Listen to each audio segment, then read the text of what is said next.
Recently on some of my videos, I've been seeing quite a few commenting about my Otharri deck. A lot of people really do not like that I bring Otharri up so much, and I can see why that is. It's probably one of my favorite decks that I've ever made in the past, but I can totally understand that bringing it up in quite a few of my videos could maybe get a bit repetitive. Of course, when I read comments, I don't want to get caught up in any of the negativity, but there definitely is some legitimacy to some of these questions or concerns about bringing up this deck over and over again. And one of the questions I ask myself really is, how flexible do we need to be as Commander players when playing this format as a whole? How versatile of a player or deck builder do we need to be in order to enjoy this game? Now, the first answer that comes to mind, obviously, is we really don't need to be that flexible or versatile. When you're playing Commander and you're playing a format that is casual in nature, that can be optimized to quite a high level, and it's your money and it's your creative process, there doesn't need to be a lot of flexibility. If you love playing red-white, you should be able to play red-white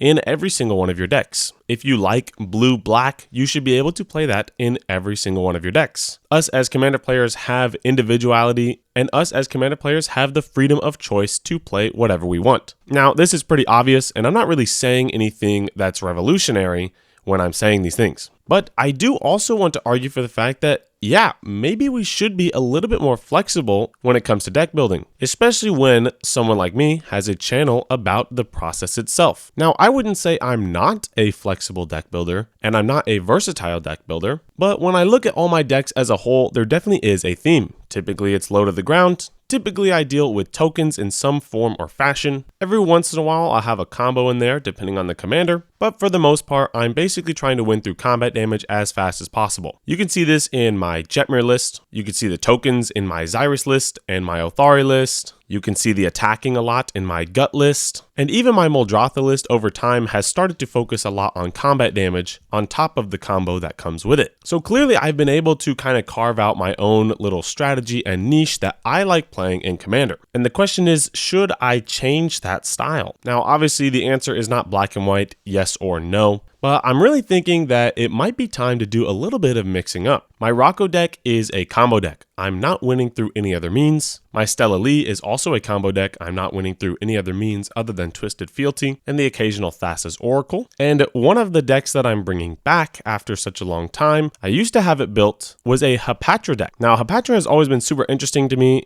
but I took it apart because it was really just kind of oppressive. If you're playing it in a high-power deck, it's not usually as fast as the other decks, but if you're playing it in lower power, the amount of -1/-1 counters that are being put onto these creatures is just very oppressive when most other casual players are playing creature-based strategies. So I took it apart after quite a bit of time owning it, but I've decided to revisit the deck, revisit how I would like to play it, and of course, try to flex my muscles a little bit playing Golgari instead of anything red or white, playing something that still has tokens obviously, but is more combo centric, and obviously is a bit more controlling rather than aggressive. So basically the opposite of most of the decks that I have. And I'm gonna be honest, it took me a long time to figure this deck out. I'm by no means perfect, especially when it comes to a controlling archetype of decks, but I'm trying to learn. I'm also slowly trying to wade off the cookie cutter kind of strategies. It's not that they're bad by any means, but when you're trying to make a deck list that is optimized enough to do the game plan it wants to do over and over again, you don't need to have a hard set amount of ramp cards, removal cards, card draw, or any of those things.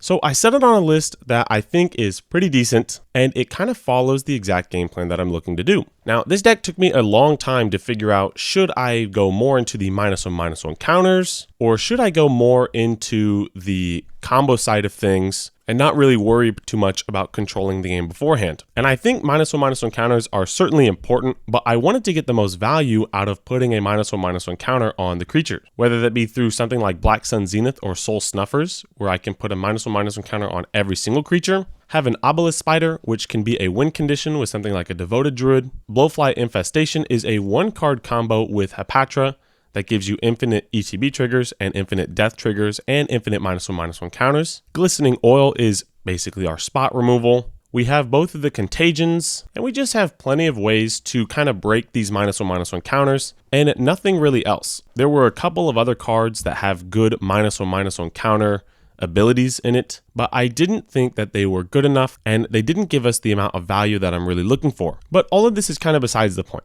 I tried my best to get a combo deck built good and ready to go that was a lot slower in its pace, a lot more controlling, and kind of wants to be the board police. Even when I do play CEDH, I'm basically just a player that sits around waiting for my window to open to then shove out a combo and win the game from there. It's the biggest reason why I love playing Rocco, as he's very flexible, but also allows me to figure out my window and just play around that. Stella Lee is something very similar as well. I really like those simple decks with simple win conditions, which goes back to my main point. How flexible as deck builders do we need to be? I think I've asked that question maybe 10 times in this video alone, but really I think it's up to the individual. What do you guys think? Let me know in the comments below how flexible you think deck builders as a whole should be in Commander. How flexible is your deck lineup? Do you have a good mix of combo and aggro and control and mid-range? Do you have a flexibility in power level or budget? And then of course, is that wrong to have something that is the same over and over again? I've made a few videos in the past of just building one kind of archetype over and over and over again. My Boros aggro decks were one of these videos, and my Spellslinger decks was one of these videos. What would be wrong if those are my only 8 decks that I had? 4 of those Spellslingers, and I think 4 of those Boros decks. Would I be a worse deck builder if those are the only decks that I have? Or if those decks got results, does that make me a better deck builder? In a casual format like Commander, I don't really think winning matters all that much, especially when it comes to how good we are as deck builders. You can see plenty of other MTG YouTubers that don't necessarily have winning as their top priority, rather making something that is extremely synergistic and works as its own machine. I really love those YouTubers and their creative processes. For me though, you have to understand that the pods that I come from are very competitive and we're trying to go for the win in almost every case. So on my end, having something that I'm very good at, which is low to the ground, go wide aggro strategies, I'm going to kind of stick to that strategy over and over again if it ends up getting me results in the pod that I play. So as deck builders, really the amount of flexibility that it seems you need is dependent on your pod and also dependent on the experience you are trying to get out of this game. In my pod, we love playing high power Commander, and the goal is to win, and not just win, but dominate the game. When this is the case, of course I'm going to bring up the deck that gets me the most results, especially when I enjoy playing it so much. And it's hard to make something like Hapatra work when I'm not very familiar with this kind of style of decks. I'm not a control player. In 60 card formats, I don't like playing control. In other games like Pokemon or Hearthstone, I don't like playing control. Does this make me a worse deck builder? I would argue no. At the end of the day though, we all love Magic the Gathering, and I think we can all pretty much understand this elementary kind of concept, which is that in a casual game like Commander, where you have full control of what deck you're able to build, what deck you're able to play, and the type of pod you're willing to play in, I think having a simple, optimized game plan that you get really good at and repeat over and over and over again is just as impressive as somebody who has a variety of themes, colors, and strategies in their arsenal. I will always be envious of control players that play a little bit slower than me, that are able to kind of lock down the game and of course find ways to win in long drawn out games. But I also know that that will never really be me, unless I take a large time away from things that I already enjoy to go try and learn something totally different. Take this analogy for an example. Let's say I play the piano as an instrument. I get plenty of gigs playing this piano. I get a lot of attention playing this piano, and people really enjoy my piano playing. Why would I then go learn guitar and take so much time out of playing the piano, which I love playing, to go figure out an instrument that I didn't choose in the first place, I didn't want to play in the first place, and I'm not going to nearly be as successful at? This criticism of unflexibility or unoriginality does not hold up in something like this.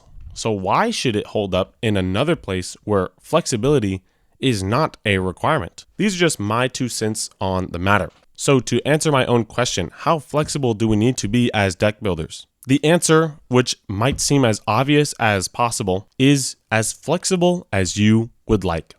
Thank you all so much for watching. Thank you to all of my patrons who are on the screen now. Your continued support is amazing and astounding. I want to thank every single one of you guys for constantly supporting this channel and of course, joining in on the live streams that we've been starting up. If you would like to support me in any way, please check out my Patreon in the link in my description. Please like and subscribe and comment down below how flexible you are as a deck builder. Thank you so much for watching.